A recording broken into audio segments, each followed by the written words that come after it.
Baiklah, kita kata semua ni, nak kata boleh kau tak boleh ni, ini bukan Nabi royak ni. Ni bukan hak marfu' ni, mauquf ni. Hak maksud Imam Bukhari tu hadis dia ni hadis marfu'. Dan hadis musnad, sanad dia cukup sampai ke Nabi. Hak ni sampai ke Aisyah dengan Asma' ni. Cerita demo dua orang ni. Mana kita tahu Nabi SAW iktiraf, akui benda ni boleh, takut tak boleh. Yang pertama kita kata sahabat-sahabat dia buat, dia tahu dah lah tu. Dia tidak akan buat tak tu kalu. Terutama dalam ibadat ni yang akan mengurangkan, akan menjejaskan ibadat dia tu, dia tak akan buat kecuali dia tahu dah. Itu yang pertama.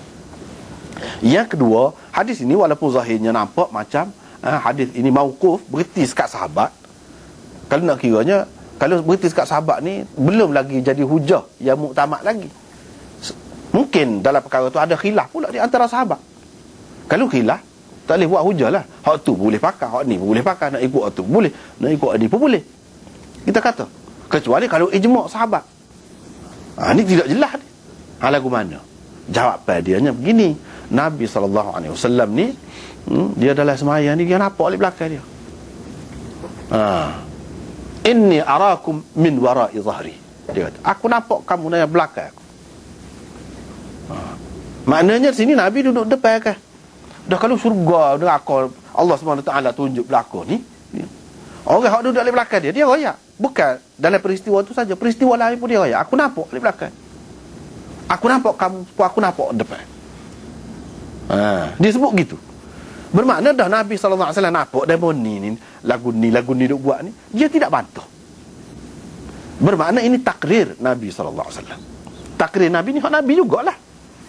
Ini satu pengesahan, pengiktirafan daripada Nabi SAW. Buat lagu ni tak batas maya, tak apa, boleh isyarat lagu ni boleh.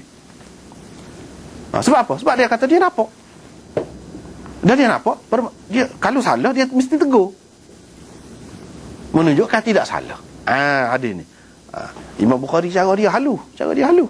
Dalam bab hadis ni, sekali kita tengok nampak tak ada kena mengena dengan Nabi. Sebenarnya ada. Ada tu kat mana? Nabi nampak. Bila Nabi nampak, dia mengesahkan. Bila dia mengesahkan, orang panggil takrir. Hadis jugalah, bukan asar. Hadis. Ni hadis juga hakikatnya. Boleh kata marfu' kan macam tu. Hakikat dia marfu' maknan orang panggil. Ini orang panggil hadis yang mauquf, zahir dia, lafaz dia, tapi makna dianya marfu'. Begitu. Lepas tu dia ambil air pula curah atas kepala. Boleh ke tidak? Benda-benda yang seumpama ni. Sebab itulah kalau kita tengok mazhab lain kan, dalam bab ni dia longgar sikit. Terutamanya mazhab Ahmad. Kalau mazhab Syafi'i ini boleh juga jalan kan, tapi dia kena jangan 3 kali betul-betul. Berhenti-berhenti gitu. Mazhab Ahmad ni dah jalan lagi, tak berhenti, tak apa. Kan sebelum pada ni kita sudah jumpa ada Nabi naik atas mimbar lah, dia tengah duduk semaya, pas dia turun, dia akak cucu dia lah letak kat sini. Gerak banyak tu. Bagi mereka, orang-orang dalam mazhab Ahmad, dia kata hadis-hadis tak ada terang yang menyebutkan 3 kali ni kena sekat 3. Lebih pada tu tak boleh. Betul-betul tak ada hadis yang terang, tak ada. Bahkan kita tengok ada sahabat Abu Bakrah rokok jakpe tu lagi rokok. Lepas tu dia jalan mari. Tak ada ayat dia jalan tu 3 langkah dia berhenti, 3 langkah dia berhenti, tak ada. Dia pegang tu. Dan dia tengok hadis ni. Cuba kita tengok hadis ni. Ambil ni, cuak atas kepala. Ini banyak ni. Dan membasahkan kepala dalam keadaan lagu tu tak apa ke tidak? Kalau kita tengok hadis ni tak apa. Boleh ke tidak? Boleh. Dalam keadaan ni, dalam keadaan panas. Kalau tidak dia rebah. Dia cuak air atas kepala dia, tak. Ini khusus juga sembahyang sunat kok atau sembahyang fardu tak apa juga. Situ ada khilaf lah. Ada khilaf lah. Bagi hak cermat tu, dia kata sembahyang fardu tak termasuk, ni sembahyang sunat. Tapi bagi orang yang umum, bila sembahyang ni boleh hak ni, tu pun boleh juga. Dia kata boleh lah. Mana buat sesuatu yang menyebabkan kita ni tidak jadi pengsan, tak apa. Nabi SAW lepas pada tu berdiri dan memuji-muji Allah. Kemudian dia kata, tak ada satu benda pun yang belum ditunjukkan kepadaku, melainkan aku nampak di tempatku ni. Aku nampak. Sampai aku nampak surga dan neraka. Kalau di sini kita kata hattal jannata wan nar. Tapi dalam hak kita ni hattal jannatu wan nar. Hattal jannatu wan nar. Bagi depan situ. Kalau dalam kitab ni bagi atas. Kalau dia pun besar lagi bagi bawah, betul juga. Ada belaka riwayat. Ada belaka. Hattal jannati wan nar pun boleh juga. Dari segi nahunya betul. Dari segi riwayat pun ada. Dan makna dia pun tidak lari, serupa je. Serupa je. Kalau kita kata hattal jannatu wan nar, bermakna hatta tu orang panggil hatta ibtidaiyah. Dari segi nahu ibtidaiyah, maknanya bah ke syurga neraka tu pun nampak juga, aku tengok juga.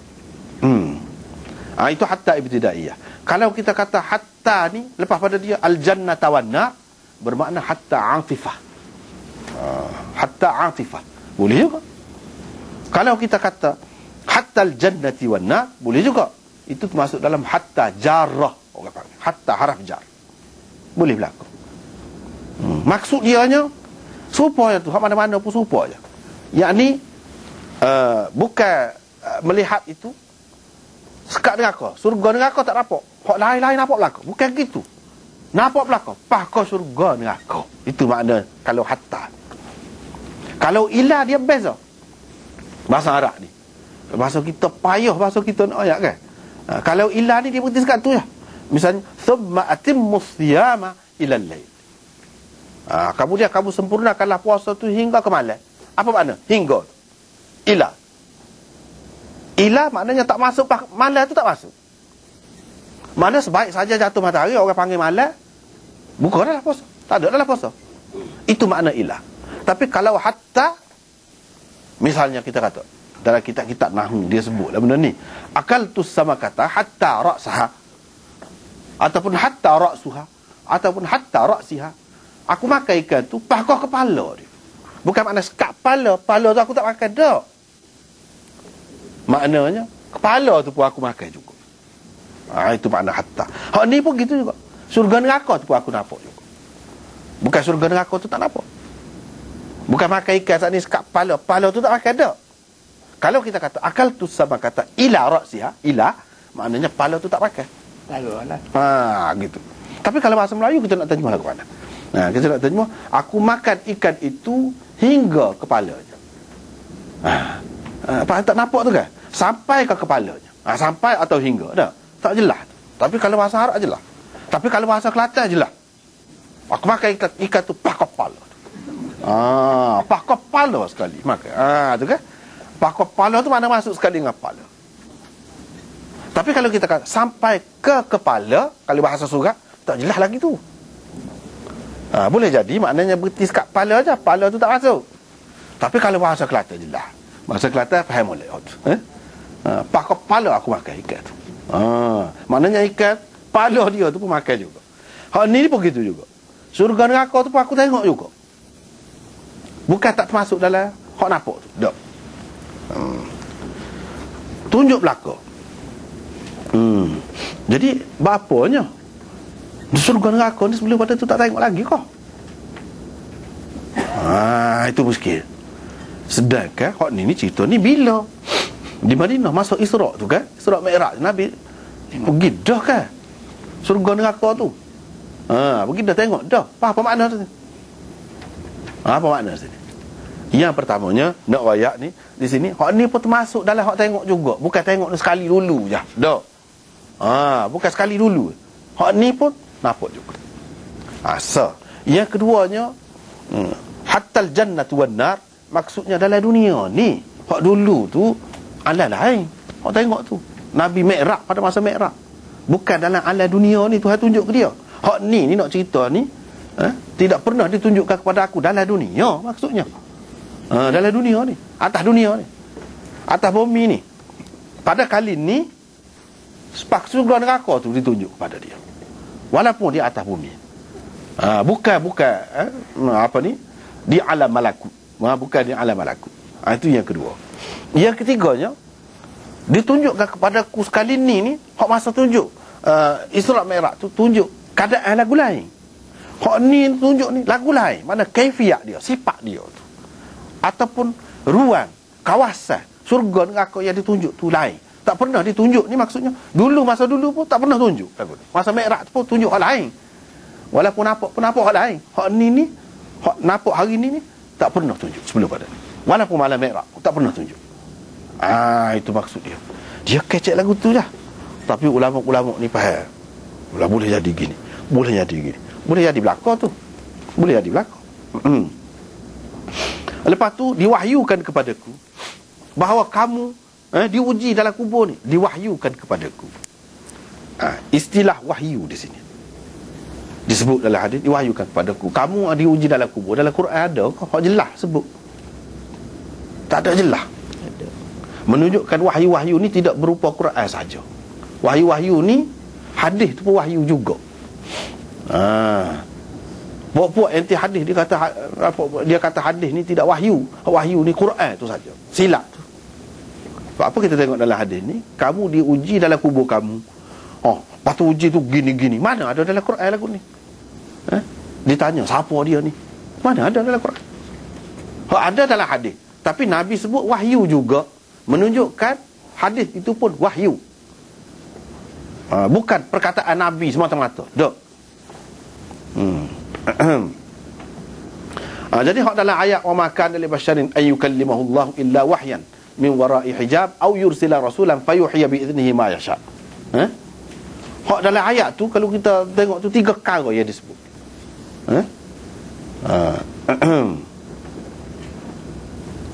Illa wahyan aw min wara'i hijab aw yursila rasulan fayuhya bi idnihi ma yasha. Dalam ayat tu disebutkan maknanya manusia ni tak boleh kecek dengan Tuhan, melainkan dengan salah satu daripada 3 cara. Wahyan, au min wara'i hijab, au yursila rasulan. Au yursila rasulan itu melalui malaikat Jibril. Hak tu orang panggil Quran. Hak 2 lagi tu ada sebut dalam Quran kan? Mana Allah SWT kecek dengan manusia dalam bentuk 2 lagi. Hak lagi tu berapa dia? Ada kan dalam Quran itu? Tidak lain dan tidak bukan ialah hadis. Hadis. Misalnya dalam hadis ni dia sebut wahyu. Wahyu. Bahawa kamu akan dipitnah dalam kubur kamu. Hadis-hadis yang seumpama ini banyaklah menolak pendapat orang yang mengatakan tak ada azab kubur, tak ada fitnah kubur. Itu tak betul tu. Tak betul. Kalau kita tengok hadis jelas. Azab kubur, fitnah dalam kubur ada. Ujian dalam kubur itu ada. Tak betul sama sekali kalau kita kata tak ada azab kubur. Ada juga orang pendapat lagu tu. Nak mana yang ada semua. Tak boleh pakai lah tu. Tak boleh pakai. Sebab kita kena pakai hadis. Kena pakai hadis. Dipitnah dalam kubur kamu seperti ataupun dekat.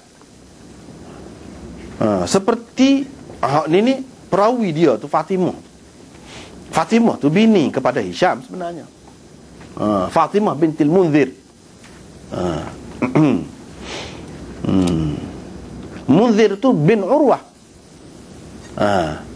Urwah bin Az-Zubair. Ni mana pokok dia lah, pokok dia.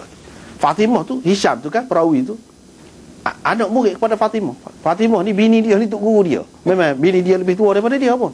Ni bini dia lebih tua daripada dia, Fatimah. Jauh tika. Fatimah tu kata, aku tidak pasti hak mana dia kata. Mithlu ke ataupun qariban. Qaribu. Qariban pun ada juga dalam setengah riwayat tu, qariban. Aku tidak pasti hak ni. Tapi maksud dia lebih kurang lah. Seperti ataupun dekat dengan fitnah Masih Dajjal. Maknanya fitnah tu besar lah, berat lah. Sebab fitnah Dajjal. Benar. Fitnah dalam kubur ni. Sebab fitnah Dajjal. Serupa ataupun dekat-dekat dengan fitnah Dajjal. Kalau tidak sehebat tu pun dekat lah. Maknanya dia nak ayat perkataan ni, mithlu ke qaribun ke, asma' guna sebenarnya tu aku tidak pasti, tapi gitulah maksud dia nya.